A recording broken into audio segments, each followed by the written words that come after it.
Oh, some of my favorite people.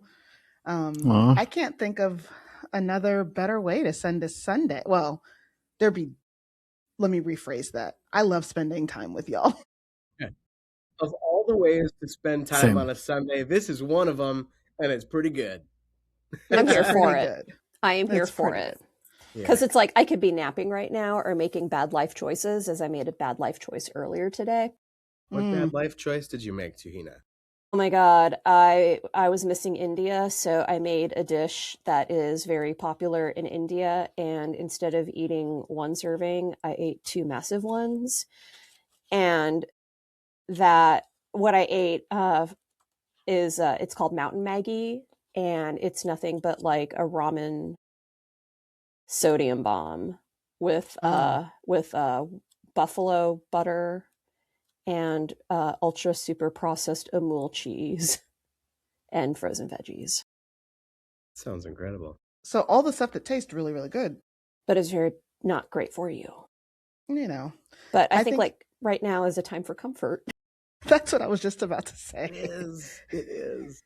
If ever there was a time for some good comfort food, um, well, I'm excited to be with y'all today and also to pull our circles together because we have a special guest.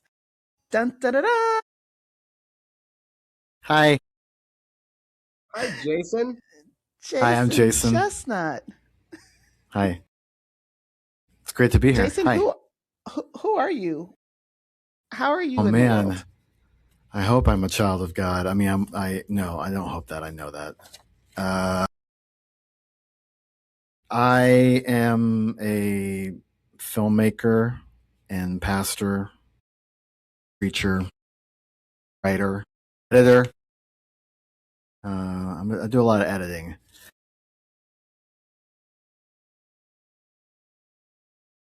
Yeah, I guess I run in a lot of the circles of everybody on this call. I'm Lutheran. I love, Ian, your Jesus loving brand of Christianity. I'm with it. I grew up with a Jesus liking brand, which is also very close to the Jesus hating brand, right? Uh, so yeah. Anyways, that's who I am, Yeah. Well, I and I'm guess. sitting here cracking up because of the four of us, I'm the only quote cradle Lutheran generations through. So, flipping Right. that Right. generalization on its head. Well, I totally would have assumed. I don't know Ian as well, so I totally would have assumed, Ian, that you were generational Lutheran, especially because you're Minnesotan, and so But that's you an know what assumption on my assumptions part. do. They do, and I just showed my assness right now because you're not a cradle Lutheran. Yeah, I come from a nomadic, spiritually nomadic people. Yeah. Awesome. Yeah. A lot of like I think I've shared this not on the podcast, but with Tuhina and Rosella, but learned, throughout the pandemic I was doing some research, and I learned that I thought I was the first pastor in my family. And it turns out that my 10th, 11th, and 12th great grandfathers on my Whoa. maternal grandmother's side, they were three generations of Scottish Presbyterian, sort of Reformation era Whoa. Presbyterian pastors and revival preachers. The last of the three was presented with the opportunity to sign an oath of allegiance to the king, and it kind of at the expense of people. And he kind of slow rolled them. He was like, come back, come back. And they came back. And ultimately is like, I'm not going to sign this oath. I have one oath. I have one allegiance, and it's to God, and it's to no king. And I was like, oh, hell yeah. That's my grandpa. Yeah. Yeah. Yeah. Yeah. Yeah. Yeah. It Mm. explains so much, right? The blood. Yeah. The blood What passed a down. gift to be able to go back that far Right. Yeah. in your Yeah. family Not history. Yeah. That's great. Yeah, he like wrote books and stuff. He was exiled from Scotland and went to Hmm. Amsterdam and wrote a bunch of stuff. Yeah. John Livingston was his name. Yeah. Wow. Kind of cool. Yeah. Well, We have found ourselves in a very interesting time. I mean, collectively, obviously. If you are a follower and or subscriber to the Reclaim the Church platform, we've written and shared some stories about what's happening in our collective lives here in the U.S. Ian very passionately and vulnerably shared his own firsthand accounts prior to um, the last 2 weekends of major movements. And then last week, was that the 23rd? It was a It was week the, ago. Hmm. wow, what Week is ago time? Friday, yeah. So last week, my colleagues Tuhina, Ian, and Jason were together in Minnesota on the ground for the strike, right? The no work, no nothing, show up protest coordinated effort. And then this week, me, Ian, and Jason are together at another event in St. Louis. So we figured, as all of these circles and paths are intertwined anyway, right? How great would it be for us to have some conversations, especially following last week, um, especially as it relates to the role the faith movement is taking in this moment, and as it relates to how reclamation is not only a part of all of this, but part and parcel to who we are as people of faith historically. So, we just wanted to have some conversations. And, I just want to throw out to Ian as the resident Minnesotan, right? We know that a call was put out from Minnesota and from Minnesota faith leaders and clergy. And I'm curious if you just kind of talk us through what happened in terms of how that came to be and what was going on locally for such a focus, right, to be on leaders from various and diverse faith communities. Yeah, I mean, this really has been kind of a cool moment of letting a lot of differences kind of fall to the wayside as there's a lot more prescient issues, So the federal occupation in Minneapolis really started before Christmas. I showed up and was targeting, in particular, the Somali community. But like the United States has done for the last many decades, we declare war on ideas and don't really know who or what we're fighting. We're at war because that's what we do. And so there's been this war declared on illegal immigration and um, on corruption and whatever, like financial corruption.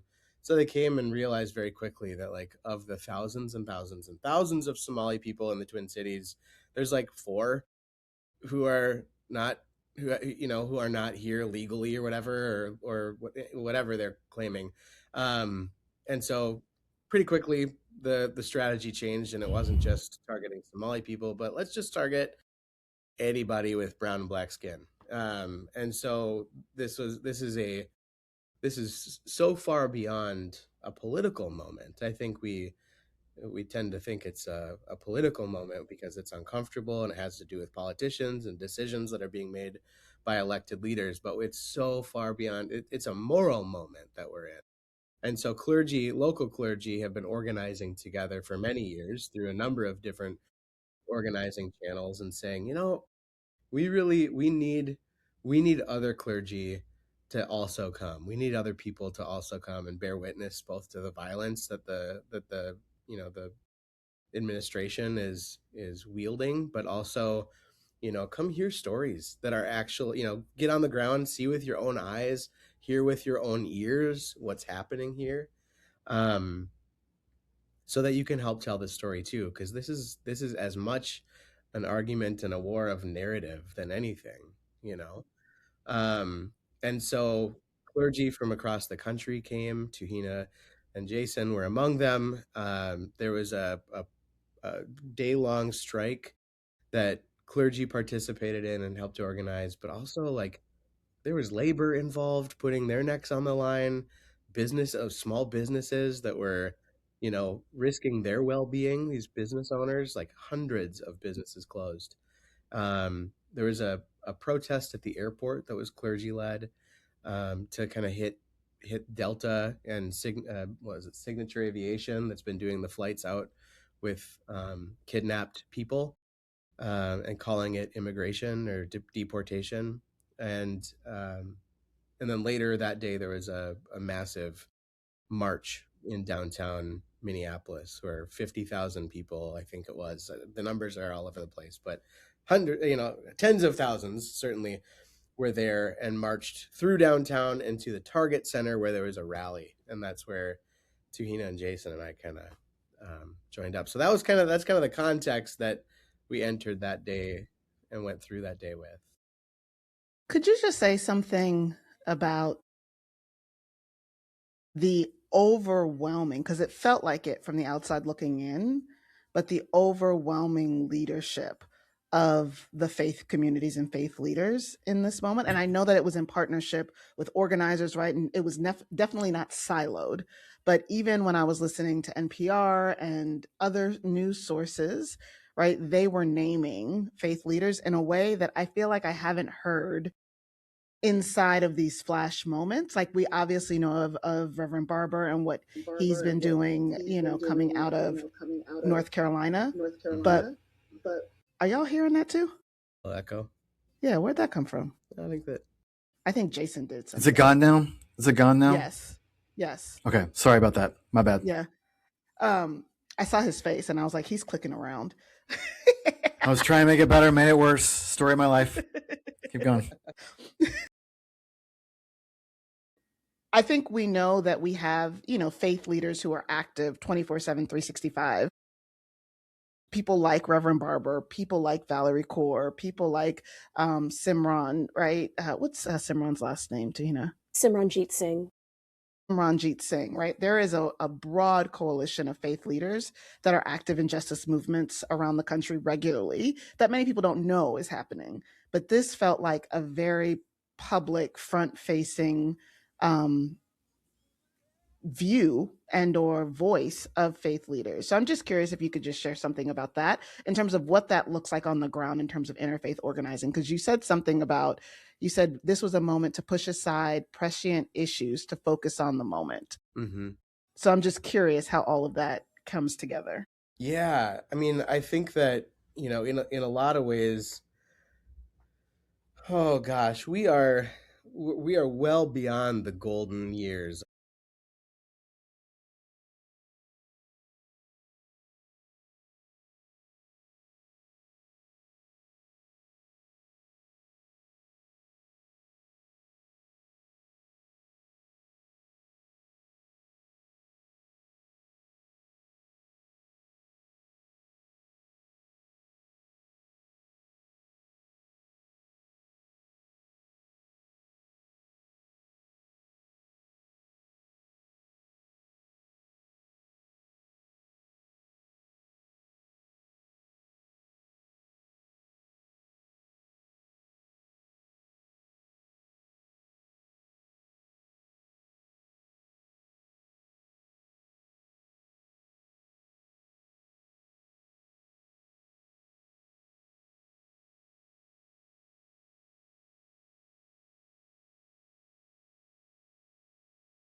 Hmm.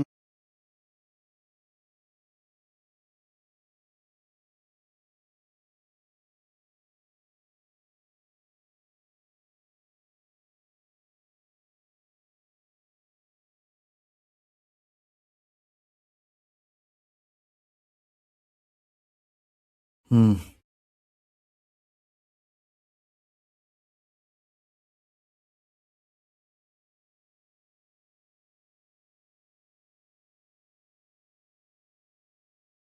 Mm, mm.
Mhm.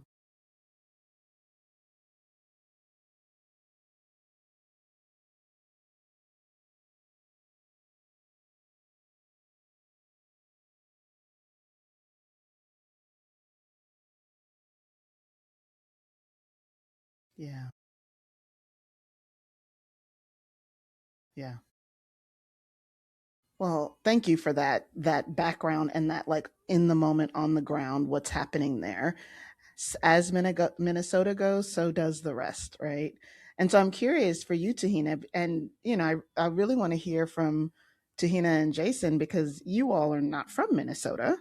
And we're not initially planning on being in Minnesota on Friday the 23rd. So, Tahina, from your vantage point, what led you to shift plans to show up there?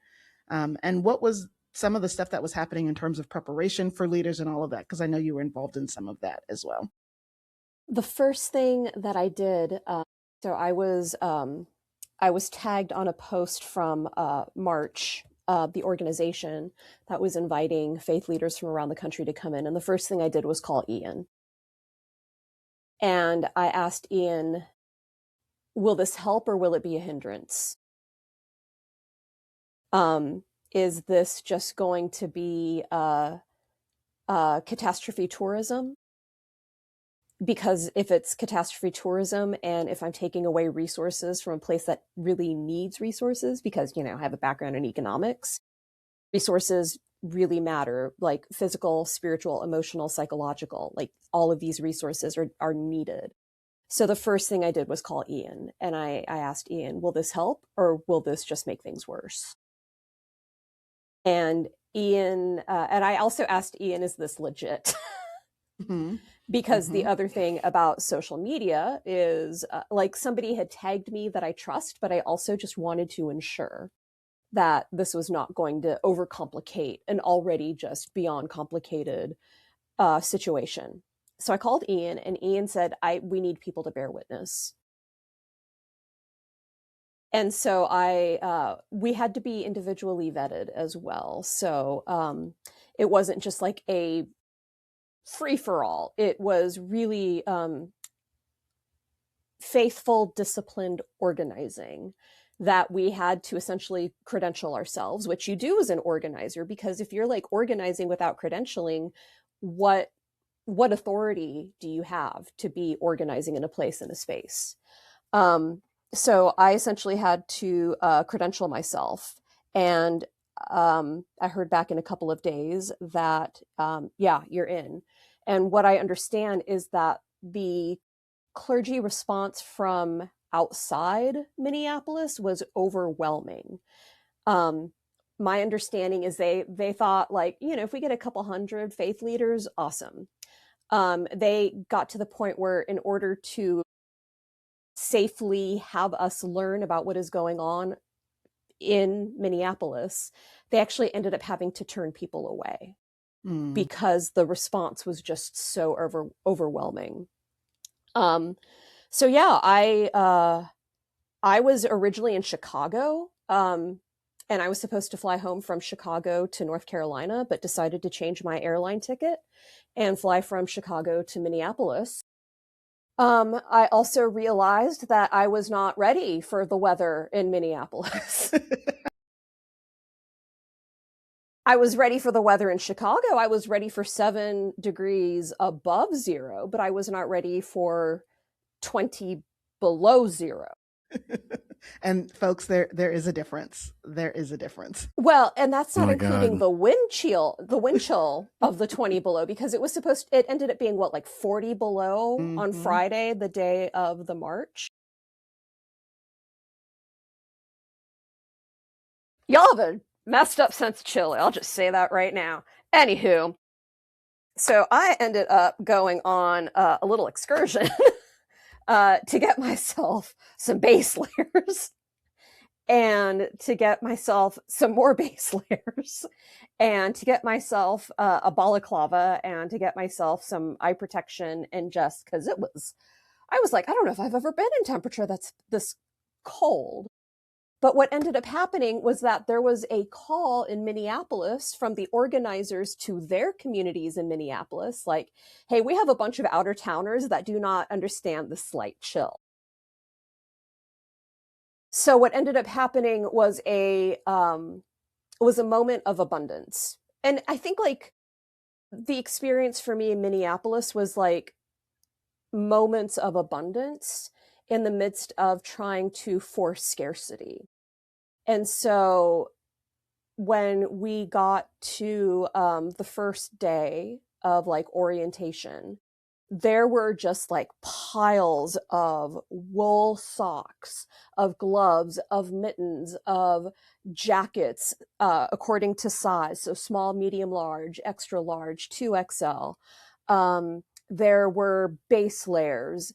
There were face coverings. There were scarves. And there were like hand warmers and foot warmers, and just it was incredible that folks who were not really prepared for this slight Minnesota chill had the opportunity to pick up goods that they could use to keep them warm during the time in Minneapolis. And so that to me was just a moment of awe, of like seeing that even a city that is under federal occupation is willing to come to the aid of people who are here from out of town to bear witness. And so that was incredibly powerful. And the other thing is, it's like this was very quickly put together. Because I think like they had maybe 5 or 6 days from when they sent the call out to when they started hosting us. They fed us, they kept us warm, they kept us safe. And so the first day was really just getting oriented to what we were entering into in Minneapolis. And it was to hear testimony and to hold stories and to hold people, because things are happening in Minneapolis that are just mind-blowing. There's a woman who, there was a panel that was also part of the orientation, and it was like somebody from Attorney General Ellison's office, the state attorney general, somebody from his office came and was part of the panel. There was a Somali American community organizer. There was a woman who has an office job, and she is now like running like a volunteer coordination system of making sure that people get food, making sure that people's rent are getting paid, making sure that people are buddying up together. And she kept saying like, this is not my job. Like, I have a job. This is not my job. But she's like organizing like $300,000 of donations to organize for paying rent, for paying for food. Somebody in her neighborhood, somebody's son was disappeared. And so she is like, he's my dad now. I didn't know him before, but now he is my dad. And so she is like, you're going to be entering into people's lives in the most intimate way, and y'all are going to belong to one another. And so this is, you are your sibling's keeper. We're learning that in Minneapolis, you have to be your sibling's keeper, and that being your sibling's keeper also can have a very high cost. Yeah. And so we were also broken up into different workshops. I went to the movement chaplaincy workshop. And so what does it mean to accompany people? What does it mean to listen to them? What does it mean to hold presence with them? And also, you don't get to pick and choose who you're a chaplain to. That was the other thing. And that chaplains are there to bear witness. They're not there to like dissipate action. They're there to bear witness. They're not there to pick, they're there to bear witness to what is happening. And so I think what kind of really got to me was that, story was being shared of like, one of the chaplains was like between an anarchist and a bunch of communists, and just like trying to, having conversations with them, like handing out stickers of be kind. But also just like opening doors for them to really express what they're feeling and what they're going through and what they're observing and what they've been through. I think one of the other powerful stories is having the movement chaplains that are, there's a particular vocabulary that's also going around Minneapolis. And so we had to be given like a terminology overview. And so when people are at Whipple, they're at the ICE detention center and the ICE headquarters. And so when people say Whipple, it's like, okay, they're talking about a physical location that is just very prominent in what's happening right now. So one of the movement chaplains had mentioned that he is there to bear witness to what is happening, but also talking to the ICE agents as well. And just, is this okay with you? Yeah. Because he talked about there's a human inside there too. And that if he's able to potentially break that heart of stone, that's a double victory that Dr. King had talked about. And so that also really struck me of what does it mean to bear witness to even those who are on the other side, on the opposing side, like who are, I think it's just so complicated, and just humans, what the capacity of what we can do for one another and what we can do to each other continues to astound me. Mm-hmm. Yeah, and then the second day, I was part of a pilgrimage to George Floyd Square. Mm-hmm. And then that pilgrimage continued to the site where Renee Good was murdered by an ICE agent.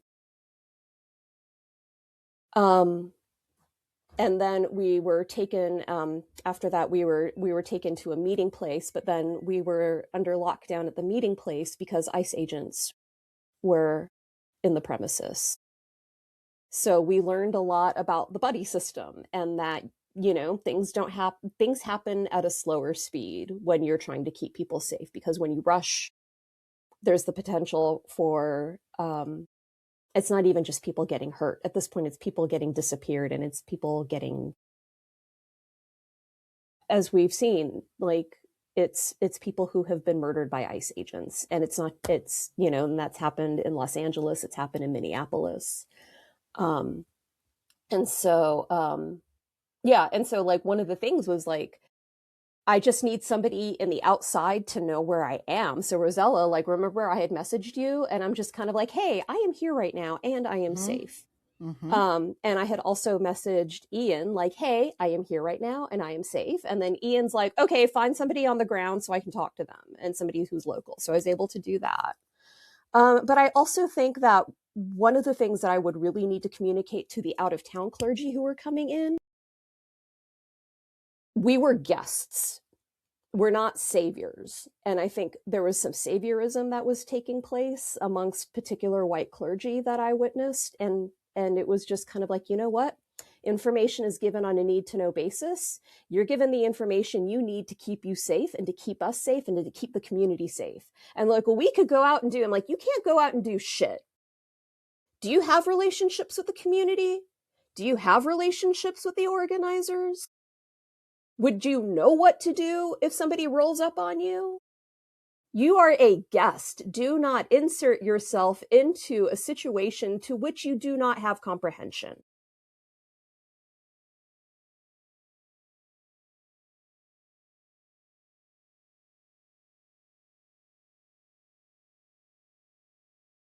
Exactly right.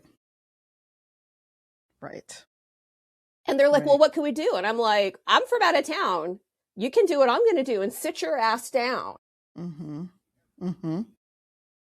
Well, and Tahina, you brought up some things just about how we enter into spaces that also is not, as Ian, you're pointing to, not just about times of crisis, times of protest, but just in general, right? And we're going to talk maybe a little bit about that. But Jason, I would love to hear from your perspective. I mean, you're a storyteller through and through. And obviously, as preachers, I think we're all storytellers to an extent, but you bring in the visual, the audio, the background. And so I'm curious, what led you to Minneapolis and what was your experience like? Yeah, I think I felt pulled there when Tuhina sent the call that went out.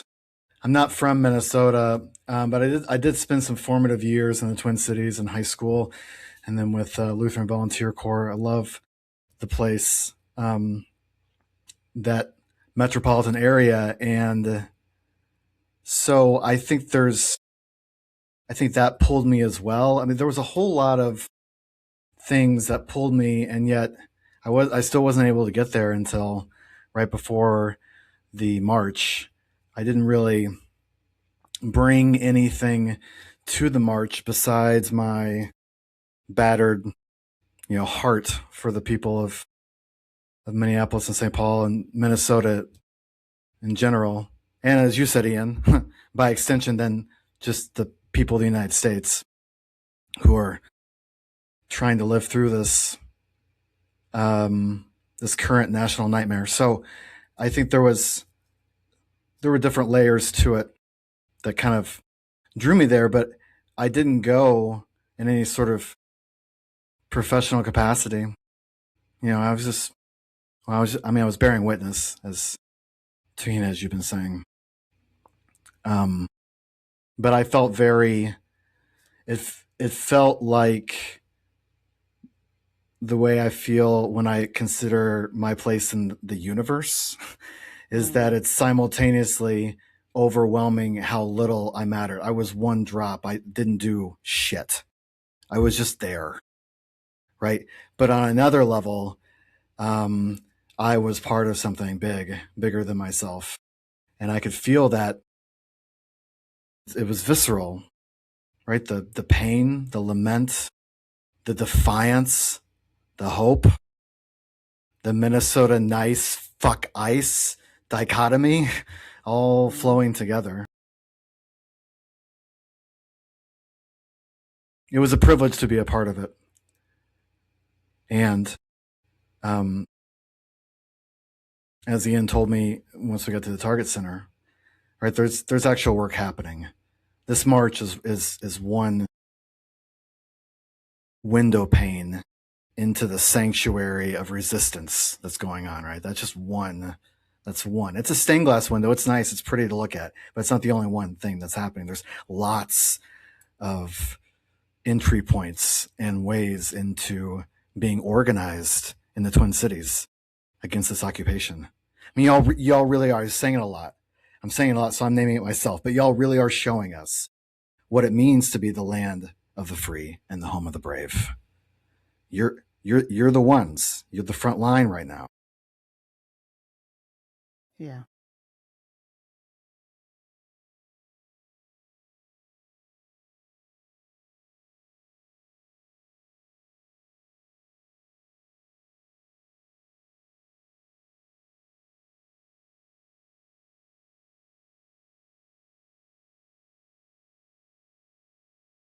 Hmm.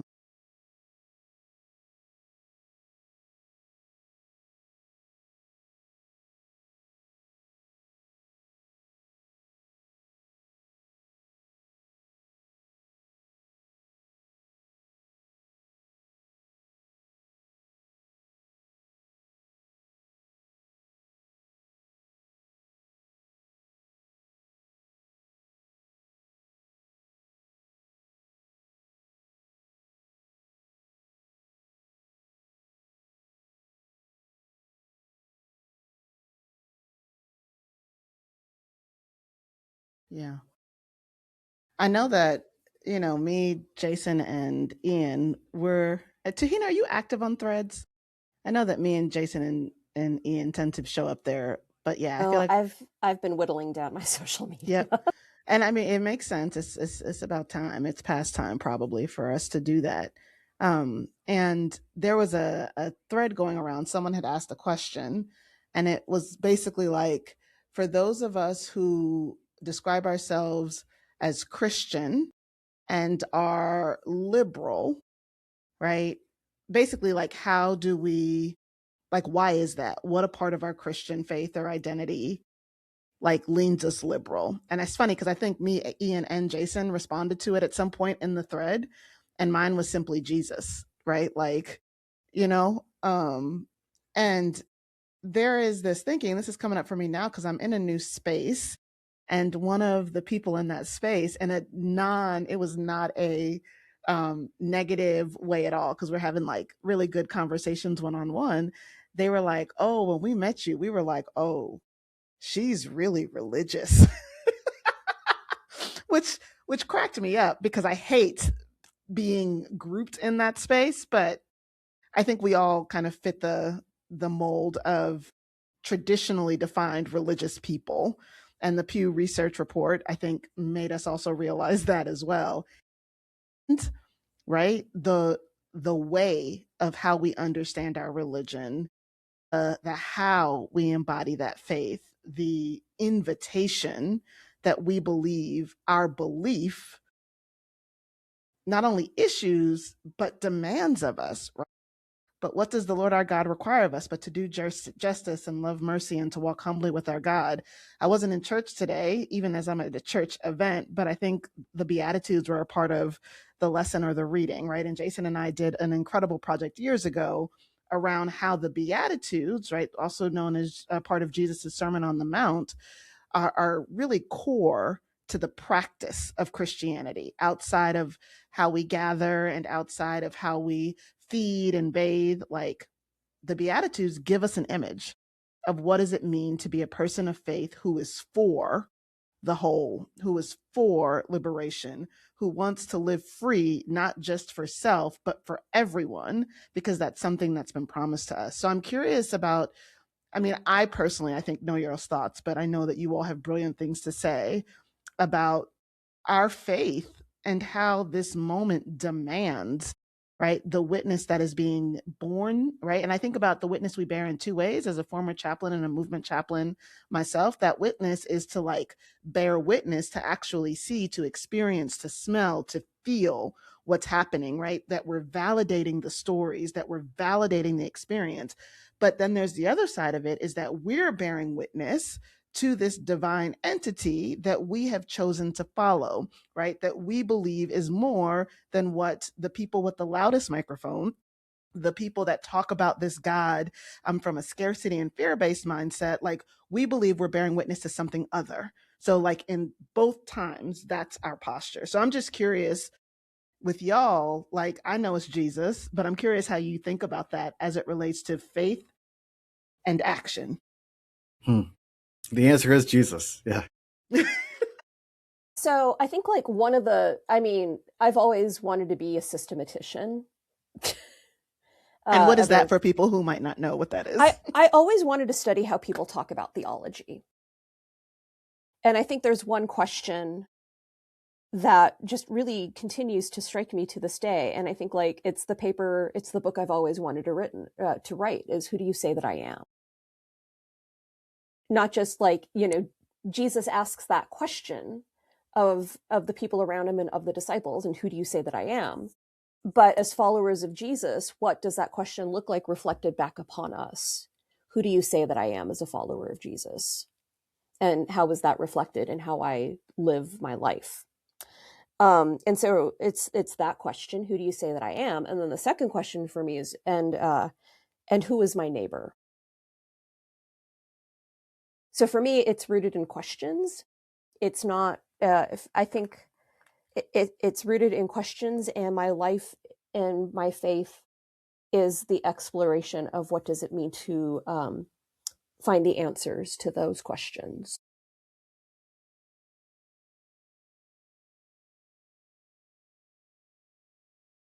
Jesus was rooted in questions too.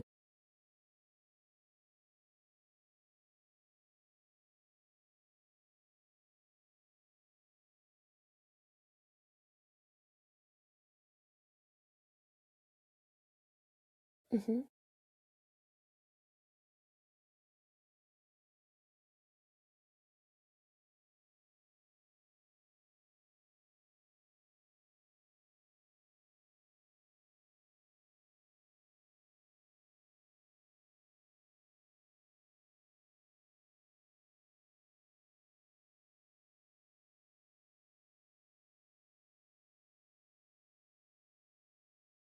Mm.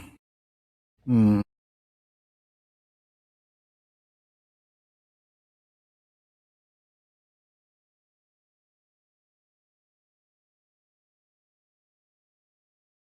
No.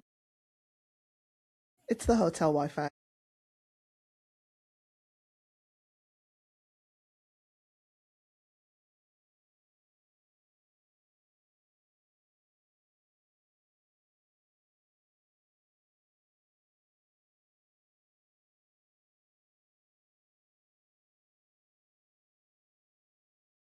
Ian, you had broken up around the distills part, but it's funny because it came back right to distills to love God and love your neighbor. But there was a whole piece that we missed in there.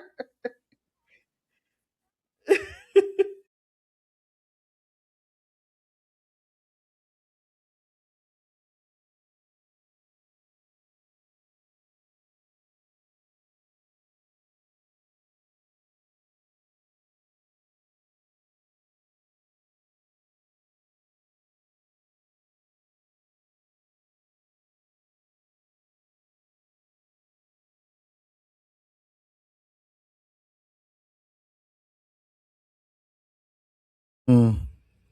Hmm. There are other questions too, even when Jesus is in the passion and near the end of his life, right in the garden.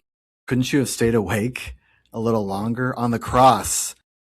My God, why have you abandoned me?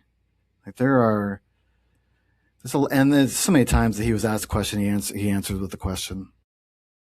Just really struck by that, Tamina, that sense of being rooted in question. I just spent this whole week in St. Louis listening to interviews led by Rosella that ended with asking each person, what's a question you have? What's a question you've been wrestling with? Which is a fascinating way to put people in a certain mindset that is both recognizing perhaps the moral imperative of the moment and also recognizing that we don't have all the answers and we don't know what's going to happen and we don't have it all mapped out. And so we require some humility as well.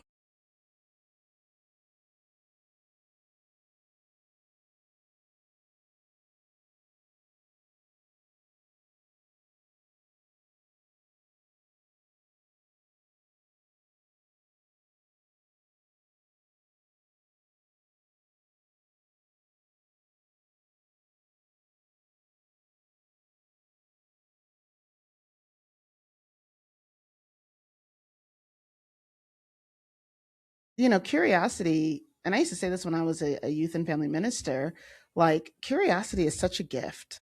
To not be certain, to wonder about something, to to question what you're hearing, not necessarily because you don't believe it. I mean, sometimes you may not understand, but because you're trying to make sense of it in a way that impacts who you are and how you show up. Like, and to be able to do that around faith, around people, right, is such a gift, but it also creates a different way of being collectively. I'm not quick to judge. I'm not quick to assume, right? When I'm in a posture of wonder, then I am more I'm quicker to literally move into that questioning space. I wonder, or what about this is triggering me?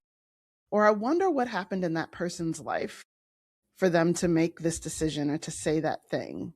Or I wonder what would be possible, right, if we join together across lines that have been set up to divide us and come together to engage with issues that impact us all, right? That is a huge part of this reclamation that we're talking about and that we're inviting people to.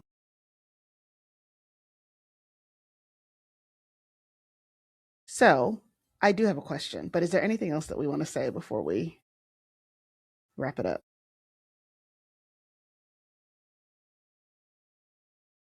I don't know. I just think that like easy answers, they often lead to like final solutions, right? And so this this commitment to wonder and awe and not understanding is an antidote to this like knee jerk, we push mystery away, we want to know the answer. Where is Noah's Ark literally in the world right now? Right? Was it a fish or was it a whale, or did it even happen in that way? Show me the fossil of the Garden of Eden. Like, y'all, you're answering questions that haven't even been asked. As St. Julian of Norwich is supposed to have said. That's all the church has done, is just answering questions that haven't been asked. And the questions that have been asked, they're very clear answers. What am I supposed to do? Love God, love your neighbor as yourself.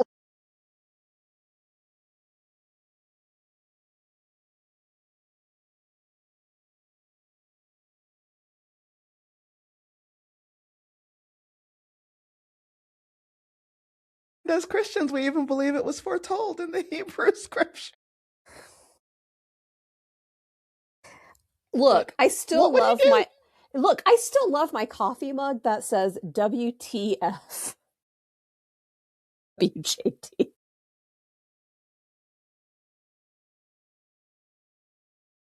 Yeah, like I'm not giving up that coffee mug, okay? No, I think that's appropriate for this time. Like, for sure. For sure. Look, I think like I have gone back to that season in my life where, you know, I used to wake up and say, this is the day that the Lord has made. Let us rejoice and be glad in it. Like that is like, so my prayer when I go to bed is thanks God it's been a good run. And then when I wake up, it usually is, this is a day that the Lord has made. Let us rejoice and be glad in it. But then, you know, I've reverted back to the, yo, Jesus, what the actual fuck is happening here? Like, could you give me some insight? And even that question, right? Is like, look at the Gospels. What did you see me do? Who do you say that I am? Yes. Yeah, look at the Gospels, right? Theologically, I mean, I grew up in a tradition that was very concerned with what Paul said, less so about Jesus. Or what Paul may or may not, or Paul or Deutero Paul or possibly Paul, whatever, right? Like, that's not the whole New Testament. You know, there's these 4 things called the Gospels. Hell of a story there. Yeah. Well, one of the things that's coming up for me is, Tahina, what you shared at the beginning that so very, very clearly points to a theological and methodological way of being that we ascribe to as people of the Lutheran persuasion that's known as the ELCA, right? And that's around the a theology methodology of accompaniment, right? And from the way that you shared about entering in to the space, right? There are actually things that teaches us. So entering into a new space, first I connect with people I know who are in the space. What do they need? What do they want? Right? How will this help, harm, burden the community, the cause? All right. Also, I'm going to vet, right? Who are people that are organizing this? How is this connected? Is this in alignment with values? Because it could have been a call for clergy for something totally different. Look, right? So, and there's some bonkers calls for clergy to do some really bonkers and non-aligned stuff. Absolutely. So then that vetting, then when you get there, really being embedded in the community, right? First of all, preparing yourself physically, warmth and food and a place to stay, but also preparing ourselves collectively. And that's where the local community comes in, right? As they know that you're coming, as they know that there are needs that you have, they are able to give and give in a way that doesn't make them just the receivers, right? This is a reciprocal relationship. And then there's learning and following instructions and leading or following behind the folks that are the experts of their lived experience, right? And remembering our posture as guests. And then there's the reality that we don't live in that space, that we go home to our other places and spaces, but that the work, I love, who said that? The window, was that you, Ian? Or Jason. The window pane in the window that peers into the sanctuary of the movement, how the protest is just one part of the window, it's just one pane, that there is stuff for all of us to do. And y'all know I wanted to be with y'all desperately. And I'm in a season of my life of learning I can't be everywhere, which I feel some kind of way about that. And, right, we all have a part to play. We all have something to do. We all have a way that we can show up, right? And so, I'm curious as we're kind of just wrapping up our time together in this configuration today, like, what are the questions that you're holding about what's next for you as the leader that you are, for you as the human that you are, and also what's next for this church and tradition that we're seeking to reclaim, right? What are questions that we have as it relates to this moment and who we are?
I've been thinking a lot about seasons and particular roles.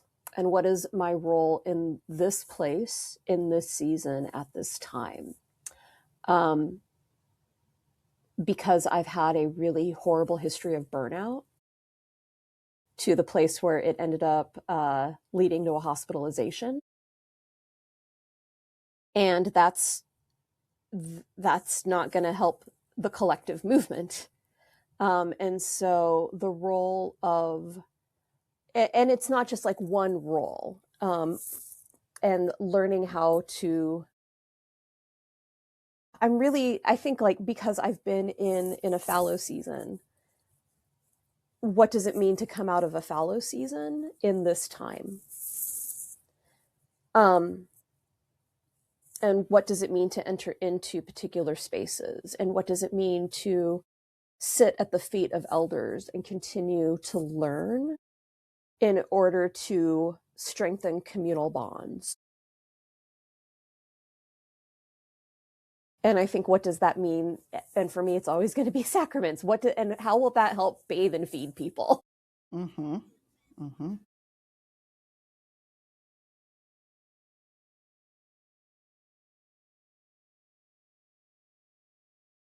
The question for me is, what else can I do?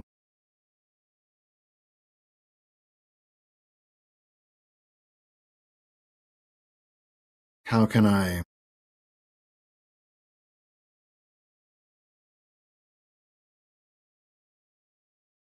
I position myself to do something more?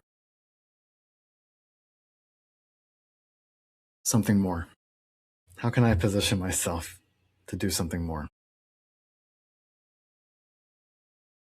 That could be budgetary. I'm just talking out loud here. on a podcast. That's literally what you do, I guess. Like, will it be financial? Will it be time? Will it be artistically? Like, if we can keep going with this metaphor, this sanctuary of the movement of resistance, of defiance, which I find it all to be very holy things, all of them to be very holy things.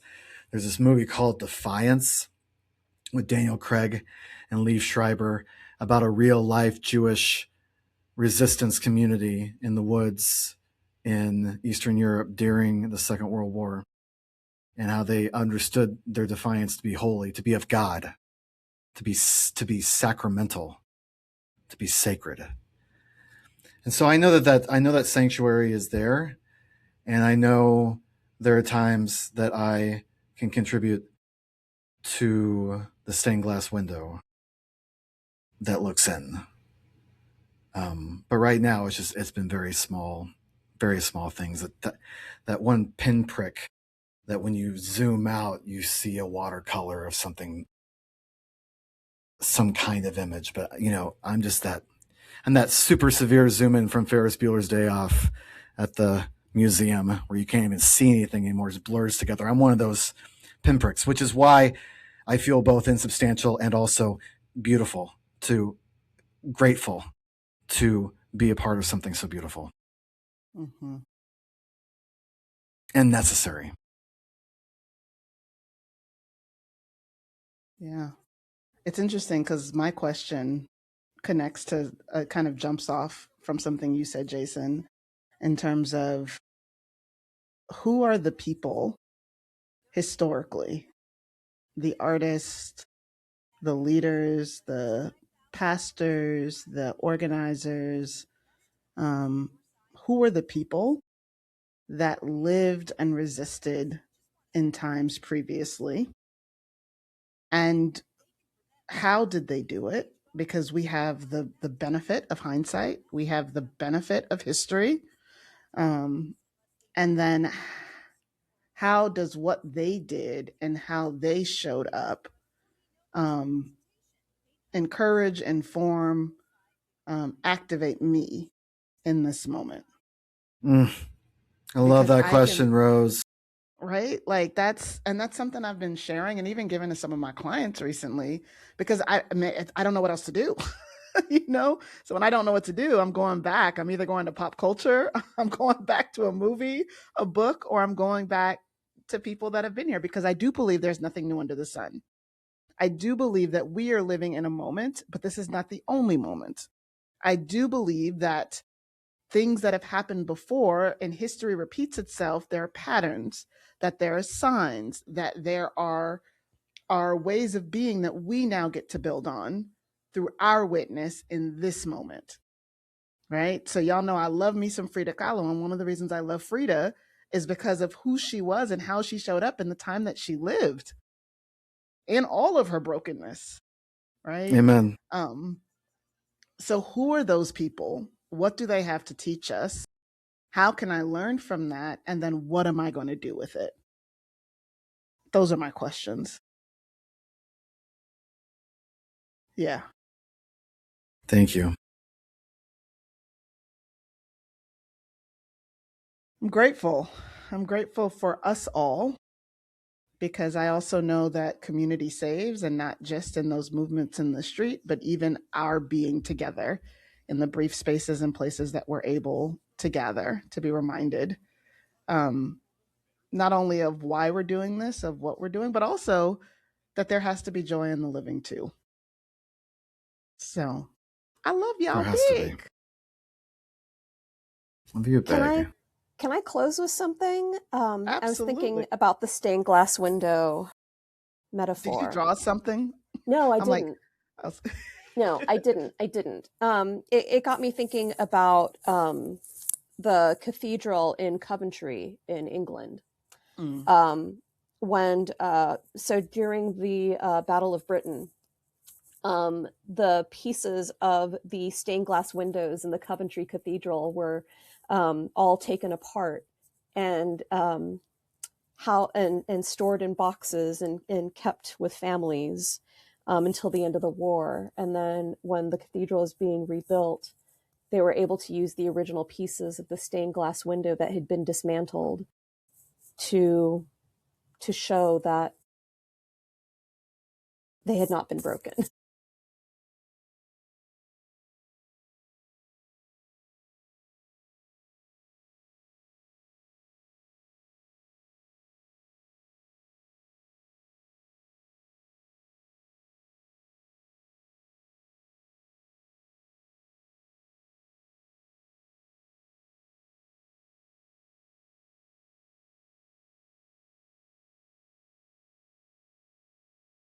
Thanks, y'all. Thank you. Thank you for having me on, and thanks for letting me join the conversation. So appreciate Reclaim the Church. Great to spend some time with y'all. Keep up the good work. Well, Crazy Pastor on most social media, except for the app formerly known as Twitter, unfortunately. But also Onkos Films, ANKOS, a new kind of storytelling. And you can listen to one of my podcasts because Pastor Tuhina is one of the co-hosts, and that's Hashcast. Find that wherever you get your podcasts.